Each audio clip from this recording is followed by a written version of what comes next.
პარლამენტში სამთავრობო საათი გრძელდება. ამ წუთებში პარლამენტარების შეკითხვას ფინანსთა მინისტრი პასუხობს. კახა ბაინდურაშვილმა უკვე დაასრულა სამოქმედო გეგმის წარდგენა, რომლის მიხედვითაც მთავარი გამოწვევა კვლავ ფინანსურ კრიზისთან და ინფლაციასთან ბრძოლა რჩება. კახა ბაინდურაშვილის განცხადებით, მსოფლიო ეკონომიკური კრიზისის შემდგომ საქართველოს ეკონომიკა გასულ წელს 6.4%-ით გაიზარდა. სხვა ქვეყნებისგან განსხვავებით საქართველო უფრო სწრაფად დაუბრუნდა განვითარების გზას. ბაინდურაშვილმა აღნიშნა, რომ 2011 წლის მიმდინარე პერიოდი განსაკუთრებით მნიშვნელოვანია, რადგან საბიუჯეტო სტიმულირება სრულდება და აუცილებელია, რომ კერძო ინიციატივები ჩაენაცვლოს. დღეს დეპუტატებს სამოქმედო გეგმას ეკონომიკისა და მდგრადი განვითარების მინისტრი ვერა ქობელია გააცნობს. დღეს, როდესაც მთავრობა პრაქტიკულად გამოვიდა ფისკალური სტიმულირებიდან, დღის წესრიგში დგება ეკონომიკის ზრდის ტენდენციის შენარჩუნება არასაბიუჯეტო სტიმულირების პირობებში.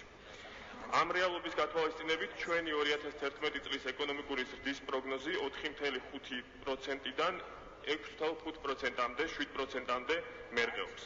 რა არის გასაკეთებელი ინსტიტუციონალურად იმისათვის, რომ ქართულმა ბიზნესმა თავი იგრძნოს უფრო მეტად დაცულად და უფრო მეტად გარანტირებულად.